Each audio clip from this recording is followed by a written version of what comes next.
Okay, hello everyone. Welcome to the last meeting of 2022.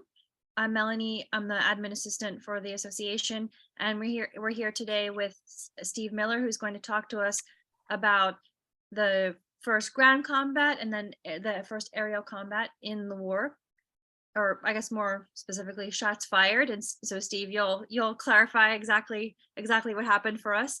And so we're going to break it into two parts. Steve is going to talk first about the ground segment, and we'll take questions. And then he'll share his screen, talk about the ground segment. He'll unshare and we'll take some questions so everyone can see each other as a group. And then we'll do the same thing with the aerial segment. So we'll get started in just a moment. Just wanted to welcome everyone who's just come in the last few moments here. Welcome to our December meeting. And also wanted to thank everyone again. There's been a lot of renewals coming in the past few weeks, over whether through the mail or online. So thank you everyone so much for renewing. I know Randy and the association president, and Ed, the magazine editor, I know especially appreciate all your dues, which help keep the magazine and the other activities running. So thank you so much for renewing. If I do have a couple pending questions from yesterday about people, their membership status, so I'll get back to you shortly. And if you're not sure about your membership status or your dues, just write in and ask, and we have all that information obviously in our database for you. Okay, so without any more delay, we are going to start. So welcome again to Steve Miller, a lifelong passion for I think US and European history and world history. I think it would be fair to say, Steve. And you've talked with us about Sarajevo, about Russia, about all kinds of topics, and you're here today to talk about the first shots fired. So Steve, if you would go ahead and share your screen, we are ready to start. Okay. Okay, great. And let's just do the. Whoops. Right, go back to the beginning. Start at the beginning. Fine. Yep. There we go. Go to your slideshow mode if you don't mind. Okay. So Steve, just go to your slideshow mode. Do you see slideshow up there? On the top bar? No, I don't. Hang on a second. You're right next to it. No. Keep the PowerPoint there. So you'll see a home insert. You'll see a row of text. I see screen sharing. Yep. So in the top left of the orange window, you see slideshow. Yep. You're almost on it. You're almost on it. Don't see it. Is it on the PowerPoint? Yes, on the PowerPoint. Yep. Don't. So if you look on the top left, you see a little bit down. You see home, insert, draw, design, transitions, slideshow. Slideshow. Yeah, there you go. Perfect. Never used that before. All right. Yeah. So how's that look? Not yet. So click on slideshow again. Click on, okay. Now move your play from start at the top left. Play from start. Yep. Perfect. Excellent. Okay. Thank you, Steve. Technology. Okay, we're ready. Go ahead. Thank you. Just needed some adult supervision. That's no problem. Okay. First shots. Wait a minute, I got to clear something out of the way here. First shots on what became the Western Front were 2 August 1914 at a little town called Jean Charest, about 12 miles southeast of Belfort and 4 miles west of what was the intersection of the French, German, and Swiss borders of the day. Recall that France had lost Alsace and Lorraine after the Franco-Prussian War. Germany and France were not. Try it again. All right, what's going on? I'm sorry. Okay, Germany and France were not yet at war during the morning of 2 August 1914. At about 6 a.m., a German cavalry patrol led by Lieutenant Albert Mayer entered France near the town of Courtevant. I will apologize for my French. I know I mangle it. Moving west along what is today the Route D463. France had withdrawn its troops from the border as a precaution against any incident during the tense atmosphere of the time. Mayor's patrol was to reconnoiter the terrain and locate French forces. At about 10 a.m., a young French girl drawing water from a well spotted the spiked helmets of the horse-mounted patrol. She alerted a French sentry billeted at her home, and additional French soldiers commanded by Corporal Jules-André Peugeot responded. Peugeot demanded the Germans lay down their arms and surrender. Mayer responded by firing his pistol at Peugeot, fatally wounding him. Peugeot and his comrades returned fire, killing Mayer instantly. When the smoke cleared, 30 hours before their countries were at war, each side had suffered a fatality. And here's the subsequence to that. In 1922, French Premier Raymond Poincaré dedicated a monument to Peugeot. And by the way, the house where they were billeted is right here behind the parked cars. That house is no longer there. There's a different house.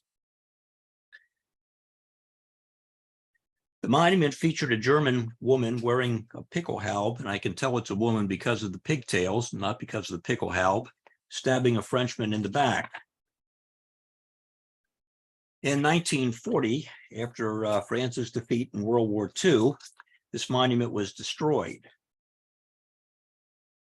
A replacement was put up in 1959, bearing a likeness of Peugeot and the wording, "Here on Sunday, 2 August 1914, Corporal Jules-André Peugeot of the 44th Infantry Regiment was killed by Imperial and Royal Germany, spilling the first French blood more than 30 hours before it declared war on France." The monument is not too hard to locate, although if you're coming from the east, you might pass it. There's a turn in the road, and it's up on a slight hill. If you see the street sign, Rue 44 Regiment Infantry, which was Peugeot's unit, if you see that street sign, you've arrived. Just look back over your right shoulder. You can't miss it. Peugeot was from the village of Étoups, not too far from Jean Charest, and he's buried in the cemetery there, with the cemetery located in the northeast portion of the town. Oh, right, there we go. It's in a family plot, Peugeot Péchin. Took a little searching to find it, but there's the instructions. It'll save you some walking if you decide to visit. The inscription on the plaque to the right is identical to what's on the monument at Jean Charest. Mayer's grave site is a little more difficult to locate it. Ilforth is south of Mulhouse. I've lost the distance, but not too hard to locate on a map. The German military cemetery is to the east of Ilforth and up a hill. You need to cross the rail line, pick up either the Chemin de Vignerons or the Rue Saint-Brice. Where they merge is close to the Chemin Hinterer Bergweg. And once you get to the top of the hill and make that turn, you'll find the cemetery not very hard at all. If you climb the stone steps at the top is an inscription on the wall, which reads in both German and French.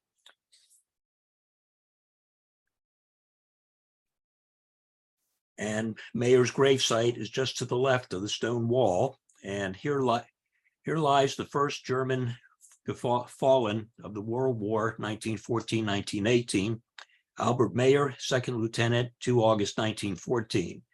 Gravesite number 4/181.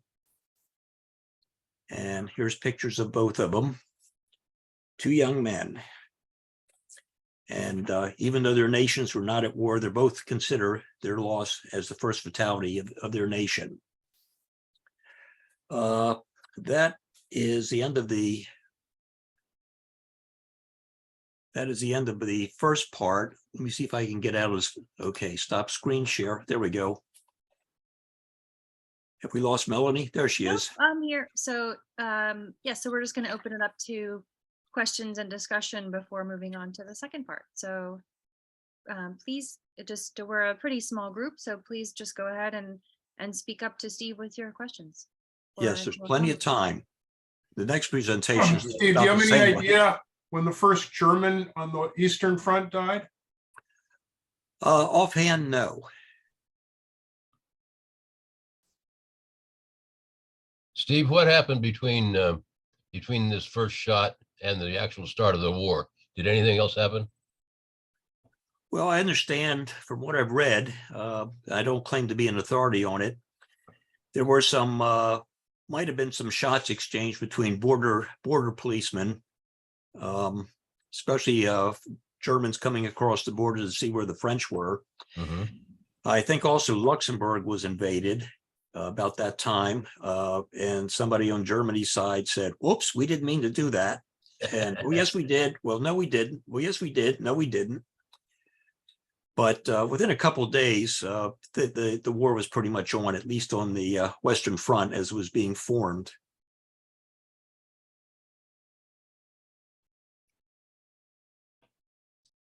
And there was also, I don't remember the date, but I'm sure that many of you do. I remember reading about the Earls also early in the war, a cow herd. He was going out to get his cows near. Oh, never mind. It's all gonna. I don't remember enough to put together the story again, but that's okay. But the situation was pretty tense in early August because obviously the Austrians were going to punish the Serbs and the Russians were getting ready to intervene, and the Germans said, well, if Russia's getting into the war, we've got to mobilize and conquer Paris before we can tackle that Russian steamroller, which never materialized. But by early August, certainly by the end of the first week of August, Europe was at war. So this is just the incident at Jean Charest is just a minor thing in the very beginning of it.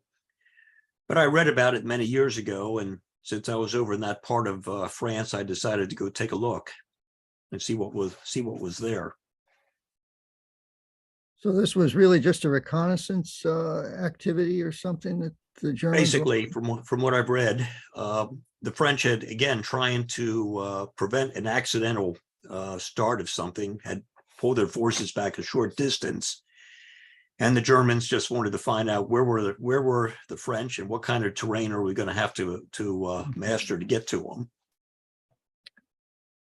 So it was a relatively minor thing, and specifically nothing came out of that incident. I mean, much bigger forces were already at play. But again, just a little curious thing, the first two combat deaths of each nation, whether they legitimately at war or not, just something I needed to go see.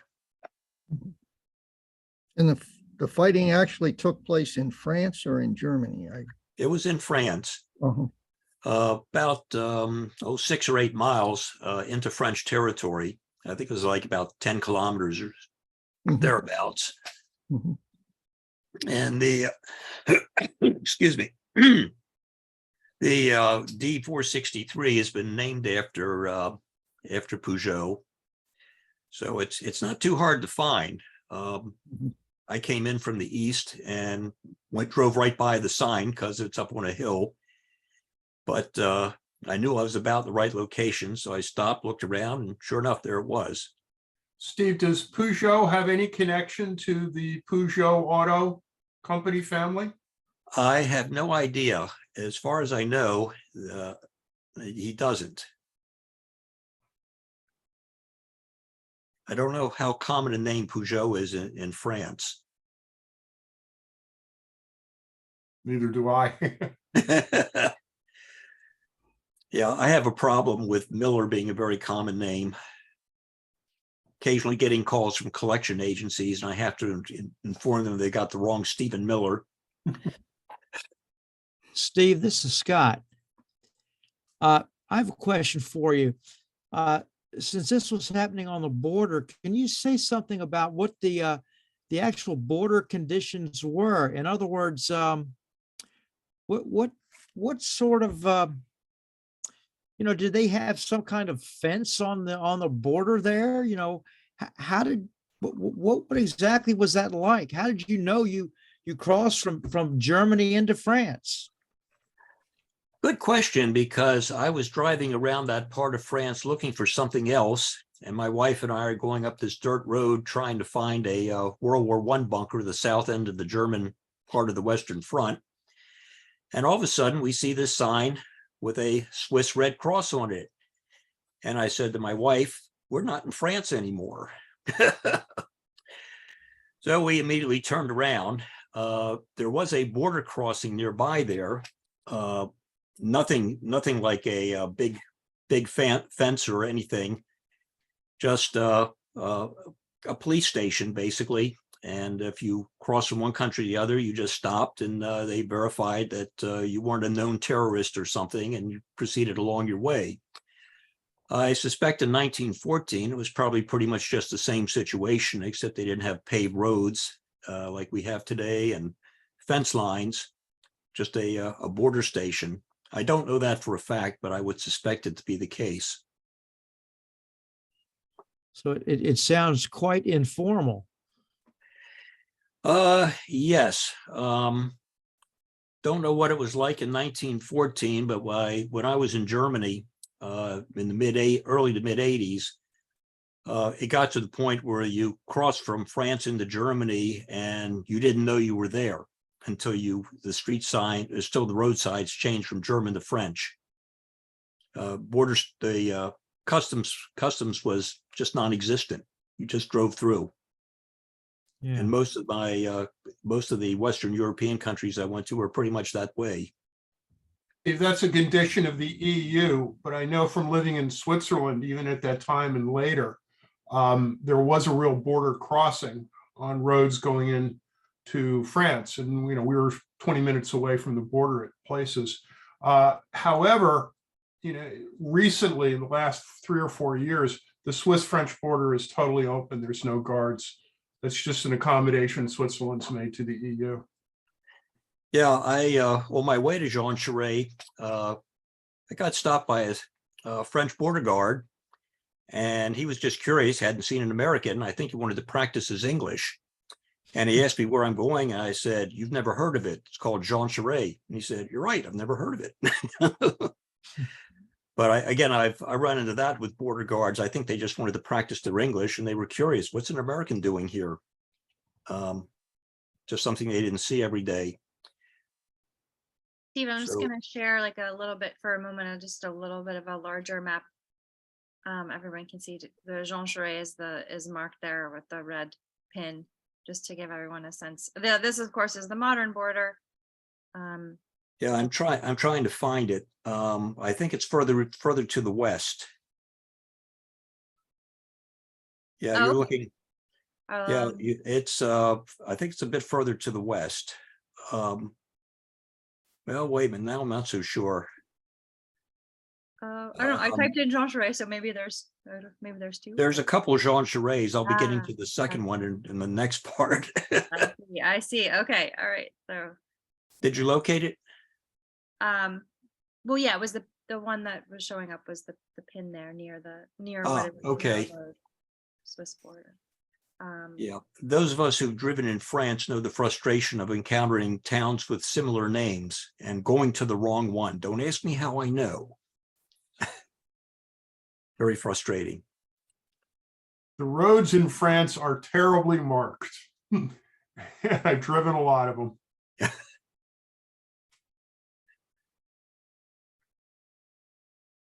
All right. If we don't have any more questions about this section, we can move on to the Ariel section. Steve, if you're ready to do that.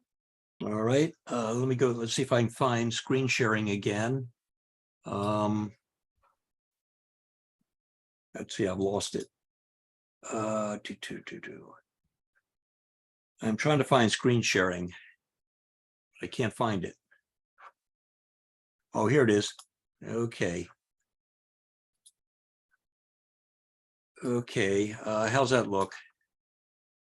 Yep, so just do the same thing that you did before with the slideshow. All right, slideshow. Nope, nope, no. Just All right, I'll just do it manually.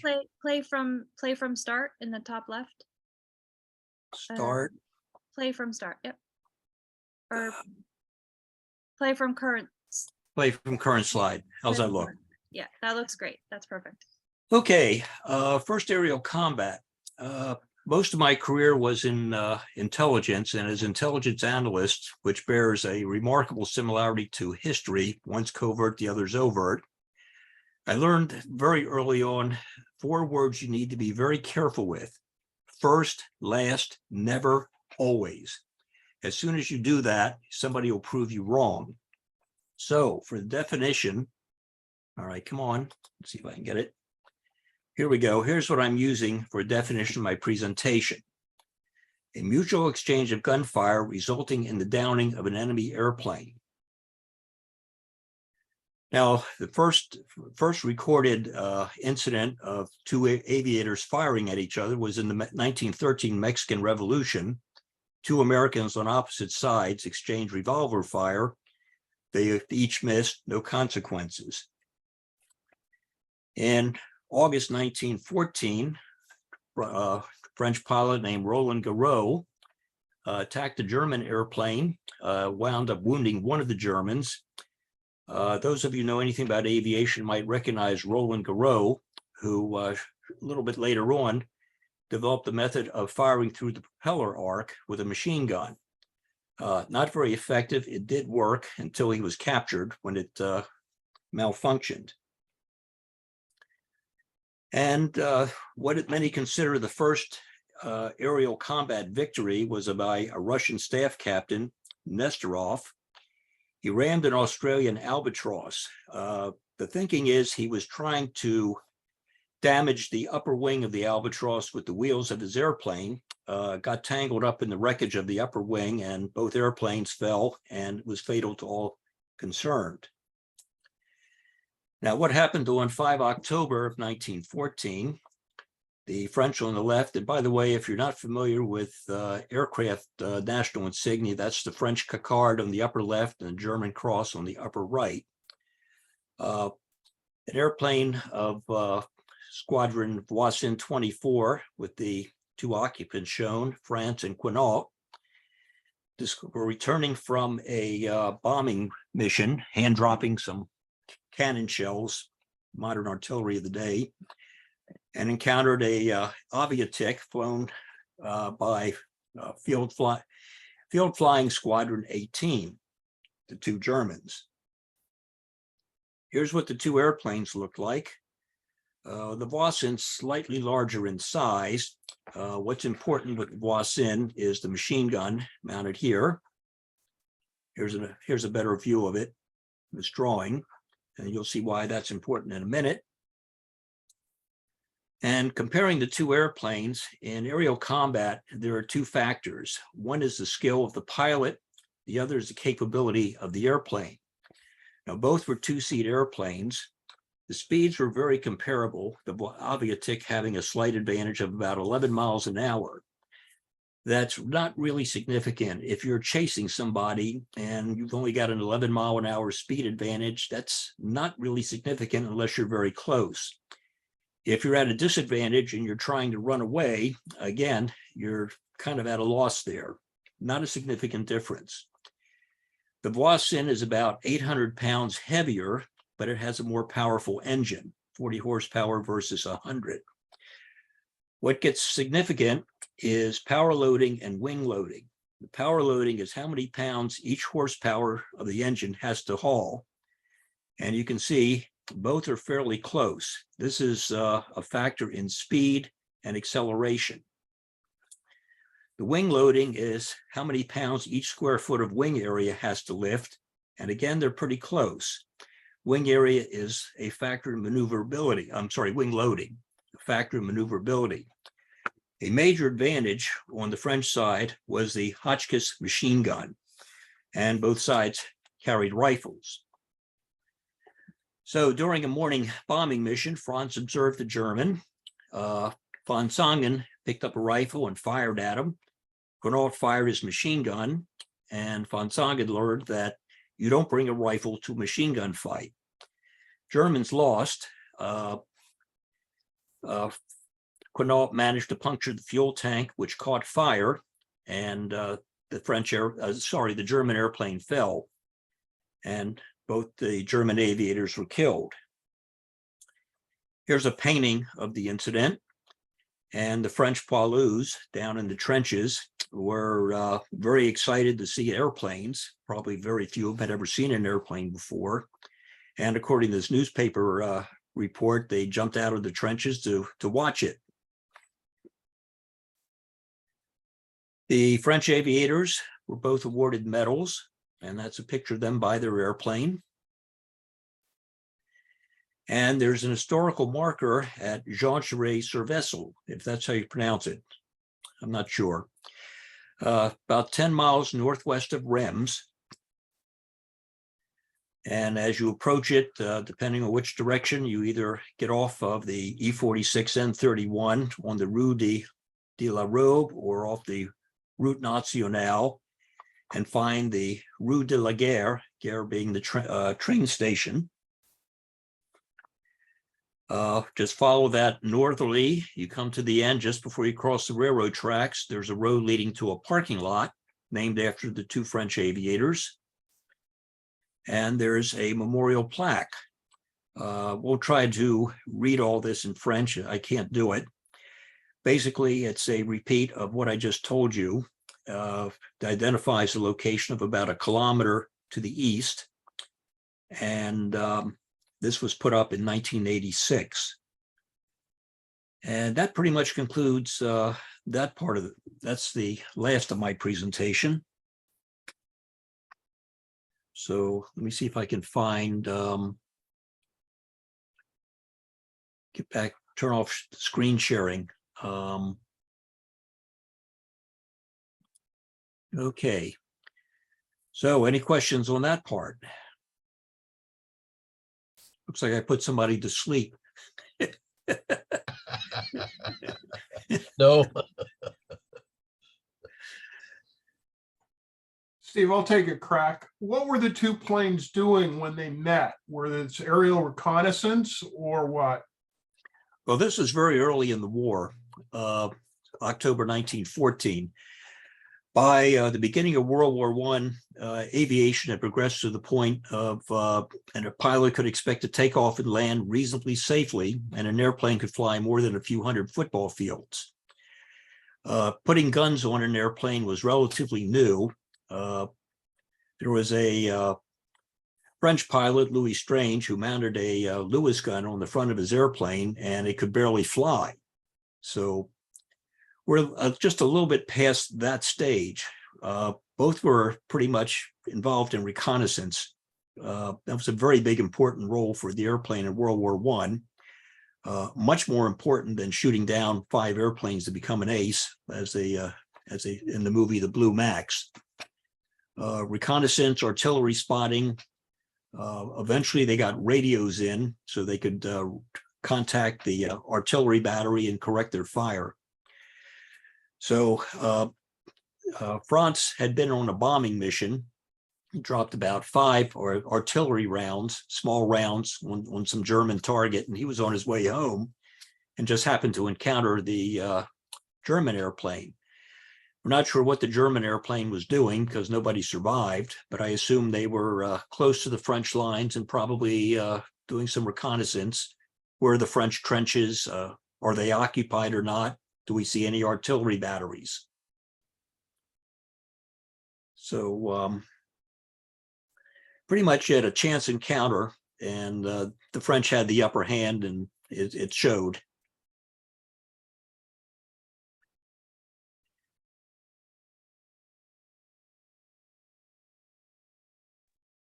Any other questions for Steve? Please go ahead and just you can feel free to unmute yourself and just ask your question or make your comment.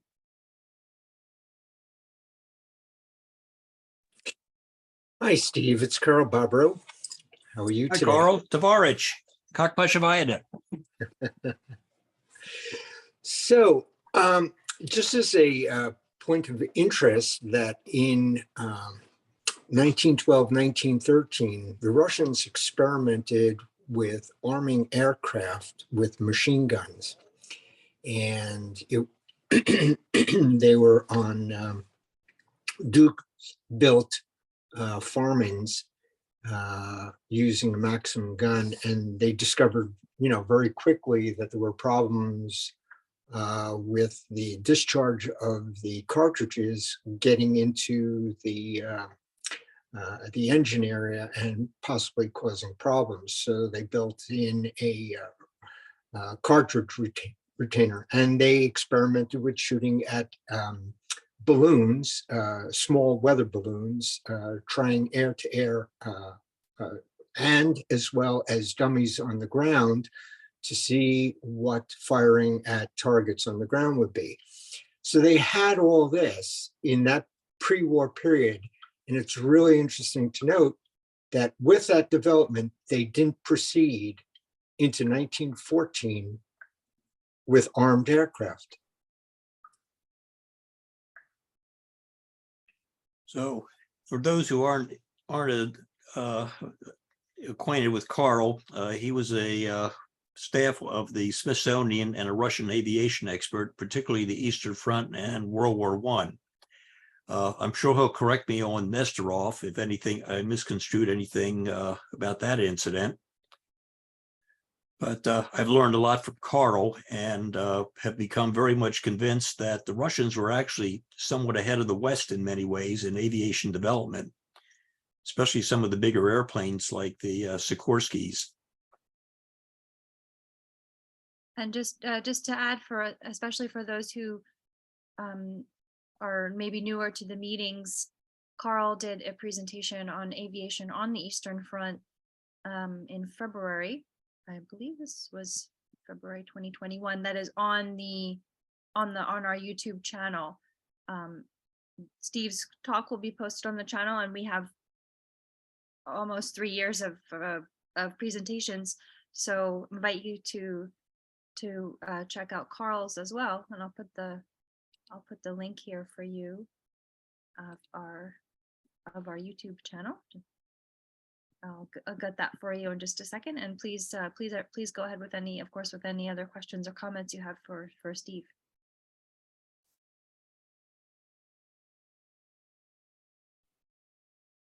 Okay.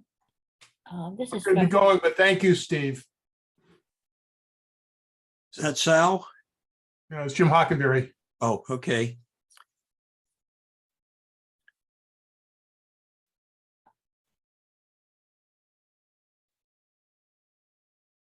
I think someone had a question for Steve that she was gonna ask. Yeah. Yeah, this is Alice Horner. Can you hear me? Yes. Good.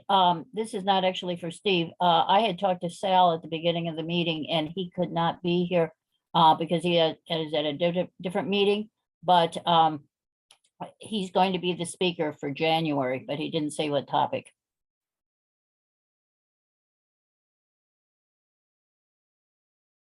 Thanks, Alice. Yes, of course, we will resume. We'll have our meeting at our regular time, which would be January 14th is the second Saturday. I believe I have that right? Yes. The 14th is the second Saturday of the month in January. And I did put up the link for the YouTube channel. You can also access it in the meeting reminders that I know that many of you get, and on the website as well. But you can see all of our presentations there, including the one I mentioned by Carl, some others by Steve, and many others who have contributed. Any other questions or comments for Steve? Thanks a lot, Steve. That was very informative. I Oh, had no thanks for idea. listening. Hi, this is Jackie. I have a question for Steve. With respect to the downed pilot who died, what would have been done with his body? Would there have been, a transfer of his remains to the Germans? Or would he have been buried in France? Don't know. I don't know what the situation was. I suspect at that time they would have buried them in their own country. And I'm sorry, in the country where they fell. I don't know that for a fact, but that would be my presumption. I don't think they got into body exchanges, except maybe in a few cases where they had impromptu ceasefires after a battle where both sides said, yeah, let's collect our wounded and our dead, and we'll have a ceasefire for a couple hours to do that. Mhm. I think that happens some places like at Luz. And but I think that early in the war, I doubt if there was any cross exchange between the belligerents. Okay, thank you. I'll mute myself now.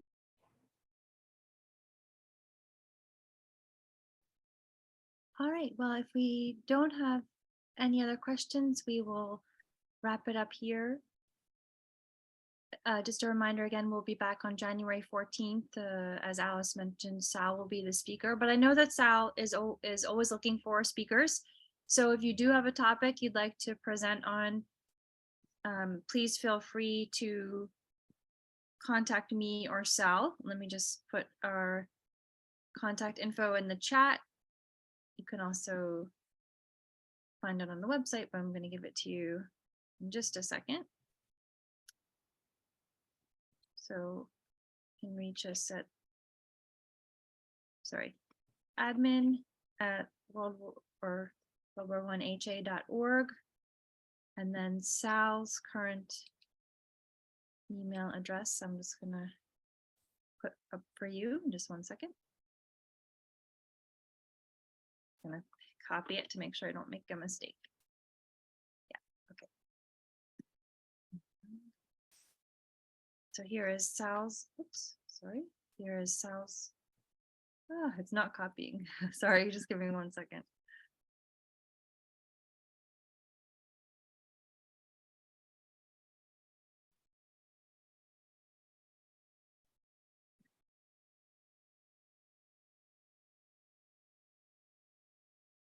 So there's the general address for the association, and then Sal's email address as well. So if you would like to present, please do feel free to contact him, and you can go from there. Again, thanks everyone for renewing. Thanks so much for all the renewals that have come in over the past few weeks by paper mail or online. And we really appreciate your support. And I know that Sal, Randy, Ed, all the everyone at the association really values now that as 2020 comes to a close and we wrap up another year with the magazine, with these meetings. I know everybody values all of your contributions and participation. So any final comments before we head out? Okay. Well, thank you everyone so much. Have a happy holiday, a happy new year. Thank you very much, Steve. I also learned, I didn't know either these stories at all, and learned a lot. I really appreciate all the information you shared. And a very happy new year to everybody. Same to you. Have a good day, everyone.